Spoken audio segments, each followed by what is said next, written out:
ஓம் சாய்ராம், ஜெய் சாய்ராம். எல்லாரும் நல்லா இருக்கணும், எல்லாருக்கும் நல்லதே நடக்கணும். அன்பு குழந்தையே, நான் இது ஒன்று தானே கேட்குறேன் சாயப்பா. இதை என்னுடைய வேண்டுதலை மட்டும் எப்படியாவது முடிச்சு கொடுங்க.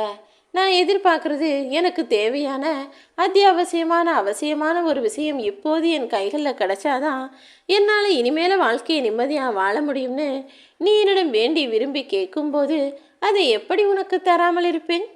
இதோ நாளைய நல்ல நாளிலேயே உனக்கான எல்லா விஷயங்களையும் பெற்றுக்கொண்டு நீ முகம் மகிழ்ந்து மனம் குளிர்ந்து வாழ்வதற்கு ஏற்றாற் போல உனக்கானதை எல்லாவற்றையும் செஞ்சு கொடுக்க போகிறேன். தேவையில்லாத விஷயங்களை கண்டு கொள்ளாதே. உனக்கு வேண்டாத விஷயத்தில் போய் தலையிட்டு கவனம் செலுத்தி அதை பற்றி தெரிந்து கொள்ளக்கூடிய ஆர்வமும் உனக்கு வேண்டாம். யாராவது உன்கிட்ட தேவையில்லாத கேள்விகள் கேட்டாலும் அதற்கு பதில் சொல்லாமல் அமைதியாக இருந்துட்டினா உன்னுடைய உடலும் உள்ளமும் ஆரோக்கியமாக இருக்கும் என் செல்லமே. இனிமே உன் வாழ்க்கைக்கு பொறுப்பாக உன் சாயப்பா நான் மாறின பிறகு உன் வாழ்க்கையை நீ சந்தோஷமா ரசிச்சு வாழலாம். நீ ஆசைப்பட்டு இந்த பூமியில வந்து பிறக்கல, ஆனா நீ இந்த உலகத்துல வாழணும்னு நினைக்கிற. அந்த உனது எண்ணத்தை மிகவும் மனதிற்கு நிறைவாக நான் நடத்தி கொடுக்கிறேன். ஏதோ ஒரு காரியத்தோடு தானே இந்த உலகில் நீ பிறப்பெடுத்துள்ளாய். பொறுமையாக காத்திரு. உன்னுடைய கவலைகளை எல்லாம் தூர எரிய செய்து உனக்கான களைப்பை மிக பெரிய அளவில் நான் தரப்போறேன். எவ்வளவுதான் வேதனைகளும் சோதனைகளும் உன்னை நோக்கி வந்தாலும் நீ என்ன நோக்கி நம்பிக்கையோட ஒரு அடி எடுத்து வச்சா போதும். உன்னை பாதுகாக்க உன் சாயப்பா நான் வருவேன். மகிழ்ச்சியின் பாதையில் நான் உன்னை கொண்டும் செல்வேன். உன்மேல் அன்பும் அக்கறையும் கொண்டவனாக இப்போது நான் இதை சொல்றேன்.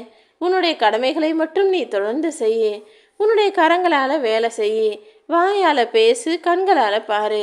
ஆனால் உன்னுடைய தேவைகளை பூர்த்தி செய்வேன் உன் சாயப்பான்னு மனம் முழுக்க நம்பிக்கையை அதிகமாகி வைத்துக்கொள்ளேன் செல்லமே. நீ என் மேலே நம்பிக்கையோடும் பொறுமையோடும் இருந்தாலே உனக்கானது எல்லாமே தானாக உன்னை தேடி வந்துவிடும். உன்னுடைய கஷ்டங்களும் பிரச்சனைகளும் தானாக உன்னை விட்டு தூர விலகி போவதையும் நீ கூடிய சீக்கிரம் பார்க்க தான் போற. இனிமே உன் வாழ்க்கையில் என்னால் முடியாது, எனக்கு நடக்காது, இது எனக்கு சரியில்லை, அது எனக்கு நடக்கலை, இது எனக்கு பிடிக்கலை, அது எனக்கு வாய்ப்பே இல்லை, இது என்னால் முடியல, எனக்கு பொறுமை இல்லைன்னு இல்லை இல்லை என்ற வார்த்தைகளை உன் வாயிலிருந்தும் மனதிலிருந்தும் வராத அளவிற்கு முற்றிலுமாக நீக்கிவிடு என் செல்லமே. ஏசாயப்பா எனக்கானதை நாளைக்கு தருவார். நாளை இல்லாட்டி நாளை மறுநாள் மனம் பரிபூரணமாக எனக்கானது என்னிடம் ஒப்படைப்பார் என உன் வாழ்க்கைக்கான பொறுப்புகளை என்னிடம் ஒப்படைச்சிடு. நான் எப்போ என்ன செய்யணும்னு அனைத்தையும் தெரிந்துதானே வைத்துள்ளேன். உனக்கானதை உன் அருகிலேயே இருந்து நான் செய்து முடிப்பேன். உன் மனதில் தோன்றும் எண்ணங்களிலெல்லாம் உனக்கு எது சிறந்ததோ எது சரியானதோ அதை நான் செய்து முடிக்க தயாராகவே காத்துக்கிட்டு இருக்கேன். நான் எப்போதும் நிரந்தரமாக உன் அருகில்தான் இருக்கிறேன் என உன் மனம் நம்ப ஆரம்பித்தாலே போதும் என் செல்லமே. மற்றதெல்லாம் உனக்கு சரியாக நடப்பதற்கான வேலைகளை உன் சாயப்பா நான் பார்த்துக்கிறேன்.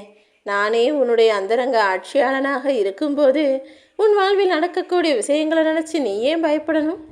நீ மற்றவங்ககிட்ட சொன்னதையும் சொல்லாததையும் அனைத்தையும் அறிந்த நான் எது உனக்கு கவலைகளை கொடுக்குதோ அதை சரி செய்து உனக்கான மகிழ்ச்சியை நிச்சயமாக உன் வாழ்வில் வரவழைப்பேன் என் செல்லமே. எந்த சூழ்நிலையிலும் நான் உன்னை கலங்க விட மாட்டேன். உனக்கு எப்போது என்ன தேவையோ அதை கண்டிப்பாக தந்தே தீருவேன். ஒருபோதும் உன்னை கலங்க விட மாட்டேன் என் செல்லமே. கூடிய சீக்கிரமே உனக்கான நல்லது உன் வீட்டில் நடக்க தான் போகுது. உன் சாயப்பாவின் ஆசீர்வாதமும் உத்தரவும் அன்பு கட்டளையும் சுபவாக்கும்னு நீ எப்படி வேண்டுமானாலும் எடுத்துக்கொள்ளலாம். இனி நடக்க போகிறதெல்லாம் உனக்கான நல்லதாக மட்டும்தான் இருக்கும். உன் நல்ல மனசை பயன்படுத்திக்கிட்டு எத்தனையோ பேர் உனக்கு ஏமாற்றத்தையும் துரோகத்தையும் கொடுத்திருக்கலாம். ஆனால் அதை நினச்சி நீ வருத்தப்படாத. உன் நல்ல மனசுக்கு உன் சாயப்பா நானே உன்னுடன் இருந்து உன்னை உயர்த்தி உனக்கு நல்வழியை காட்டுவேன் என் செல்லமே. மற்றவங்களை பற்றி விமர்சிப்பதற்கு முன்பாக நீ அந்த இடத்துல இருந்திருந்தா என்ன செய்வேன்னு யோசிச்சுட்டு அப்புறமா மற்றவங்களை குறை சொல்லு. ஏன்னா இந்த உலகத்தில் எல்லாருமே அப்படி தான் இருக்காங்க. யாராவது தவறு செஞ்சுட்டா உடனே நீதிபதியாக மாறி நீ செஞ்சது தவறு, நீ செஞ்சது குற்றம்னு அடுத்தவரை சுலபமாக சுட்டி காட்ட தயாராக இருக்காங்க. ஆனால் அவங்களோட சூழ்நிலையில் ஏன் அப்படி பண்ணாங்கன்னு அவங்க இடத்துல இருந்து யோசிச்சாதானே தெரியும். புரிந்து நடந்து கொள்ளின் செல்லமே.